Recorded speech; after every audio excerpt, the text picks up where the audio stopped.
Welcome back to the Business BFF podcast. Today's episode, we're talking about something I see way too often with brilliant, capable, growth-minded business owners, and it's a sneaky trap of growing broke. You've got the sales, you've got the momentum, you've even got the team. Maybe you've even got a wait list, but you don't have the profits to match. You're working harder than ever, and your business bank account still kind of feels like it's a bit anemic. It's frustrating, it's confusing, and it's also something we can fix. Before we dive in, I want you to have a think. When was the last time your business had its biggest month, but you still felt like you were chasing your tail financially? Let's dive in.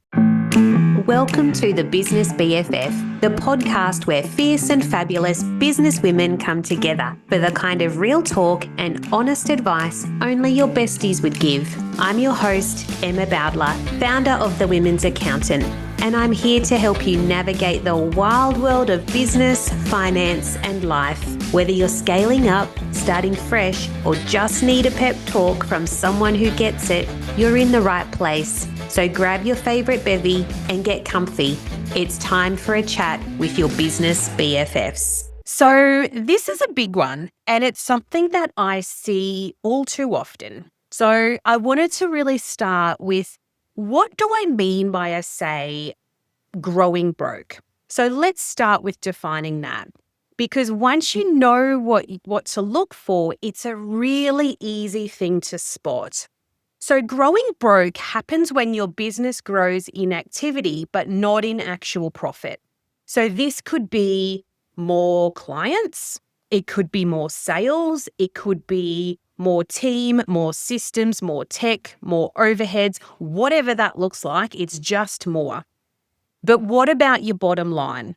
So it's flat, or it's worse than that and it's going backwards into the red. You might even be dipping into your personal savings or just juggling bills to make payroll or to pay yourself.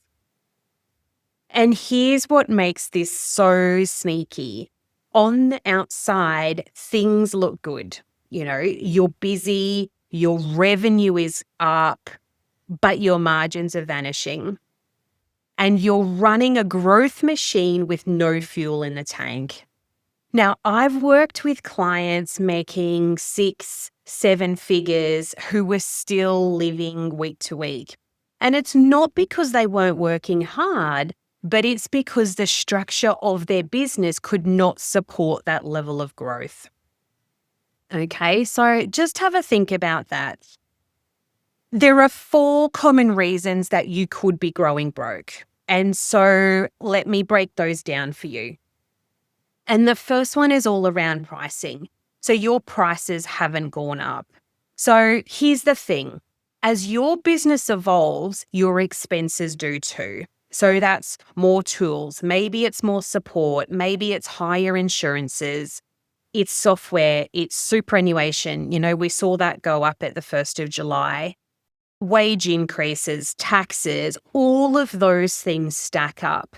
But if your pricing has stayed the same since you started, or if you're still charging based on what felt safe or accessible, you're likely to be covering your clients' costs and your own. That's not generosity. That's you slowly absorbing the financial weight of your entire business. So let's think about that. So when was the last time that you reviewed your rates? And not from a place of fear, but a place of sustainability. So start factoring in your time off, your admin fees, your delivery time, and your future. What does that look like? If your pricing doesn't include a buffer, then it's not sustainable. The second thing that I see is that businesses absorb the rising costs. So, we talk about cost of living and how that's super hard. The cost of doing business is exactly the same. Everything is going up. Super, award wages, subscriptions, postage, packaging, whatever. Everything has been, I guess, increased. And it does year on year. Sometimes if it's like zero, they'll do mid-year increases. So if you've been shouldering all of these quietly because you think you don't want to rock the boat with your clients, you're slowly leaking cash. Now, really good clients don't expect you to stay the same price forever, especially when everything is changing. You really just need a plan to communicate those things to your clients and customers clearly. So, general rule of thumb is a minimum price increase of the CPI index on your invoices or contracts year on year, more if the cost of business has gone up. And so to have a plan in place for gradual increases, those small steps can often feel less scary than one big leap or one big price increase all at once. The third thing that I see is those extra sneaky expenses or forgotten subscriptions. This is a really big one, and it's something I am absolutely guilty of. So, if you think about that $27 a month tool that you used once for your launch in 2002 and then forgot about, multiply that by 5 or 6 months and suddenly you're spending hundreds, maybe even thousands of dollars a year on something that you're not even using. Subscriptions is a really big one for me. You need to audit it. You need to have a look and you need to cull anything that's not needed. I did this recently for a client who we had onboarded for, and it was actually her Xero subscription. And so when I dove into the file, she was paying the Xero subscription for, I think it was about 25 employees. She only had 5. So while she had 25 back in the day, she's only got 5. So we were able to reduce that subscription down to what she needed. And I think we saved about, $1,500 or $2,000 just for the year. So have a look. If you go into your subscriptions and have a look at the account transactions, you'll be able to identify some of those. A really great tip that we do is that we time block to have a look at that every single quarter. Every time I do my BAS, I will do a tech spring clean, make sure that I've got the right subscriptions, that I can cancel anything that's not been used, or even sometimes being able to consolidate some of those tools that all do the same job. Have a think about that, see how it sits for you. Another one that I see really a lot of, again, absolutely guilty of this, is reinvesting without a clear ROI. So this one might sting a bit for a few people because sometimes spending is emotional. What I mean by that is sometimes we can be investing in shiny upgrades, whether it's new branding or new website or new platforms, because it gives us this sense of momentum, even of progress, to be honest.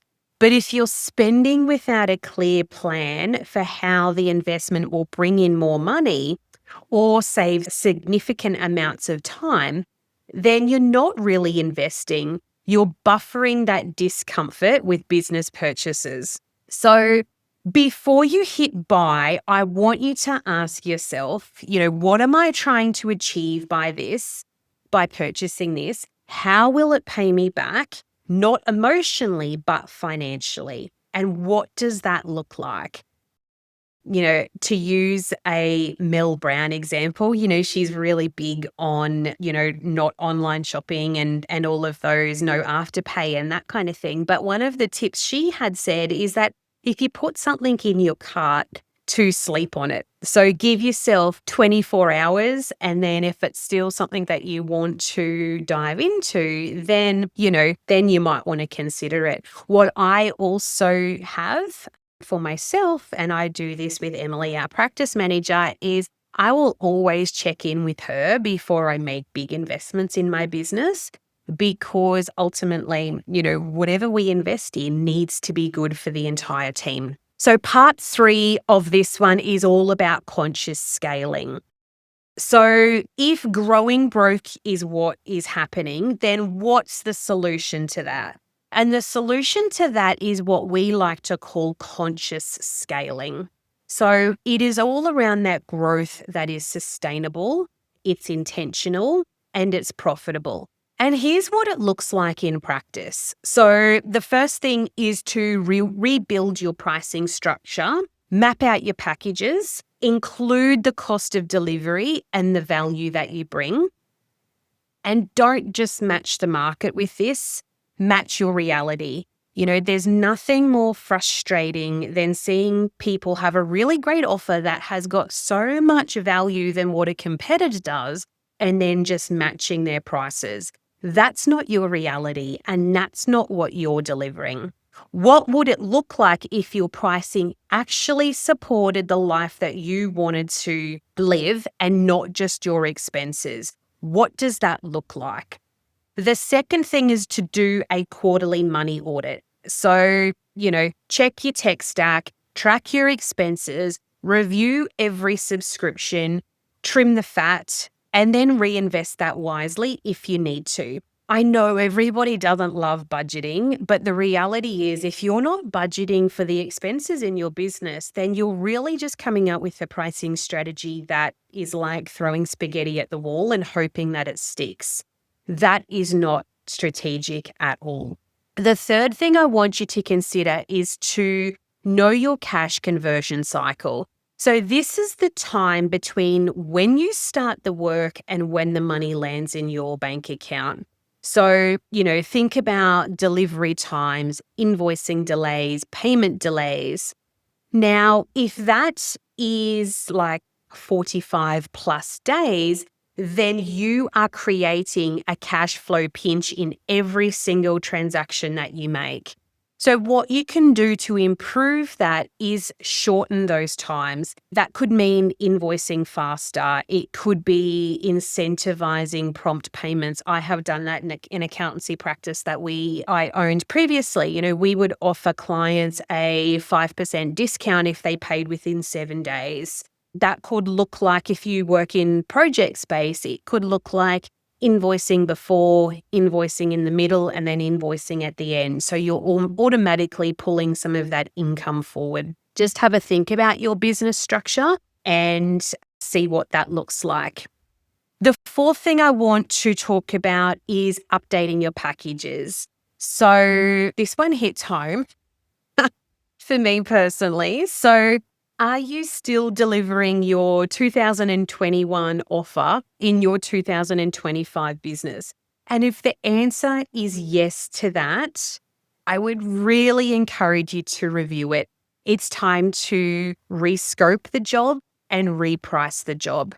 Because sometimes the package that you built was when you were in survival mode isn't really for the business that you're in now.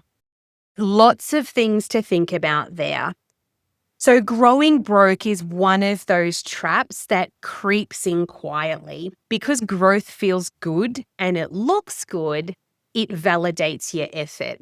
But if you're not keeping your eye on your margins, then your business could be gaining traction and losing stability at the same time. The good news is you can fix it with clarity, with systems, and with confidence. Thanks for tuning in to the Business BFF. We hope you found this episode equal parts big hug and kick up the bum. All the things a bestie is good for.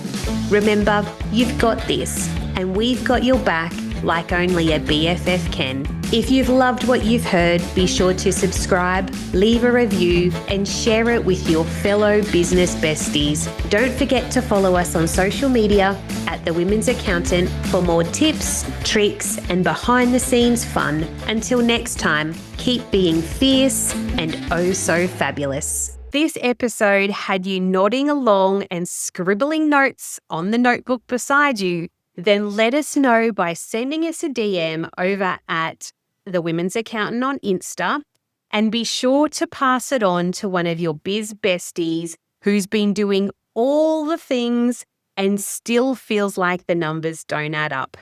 Until next time, here's to growth that doesn't cost you peace, your profits, or your purpose.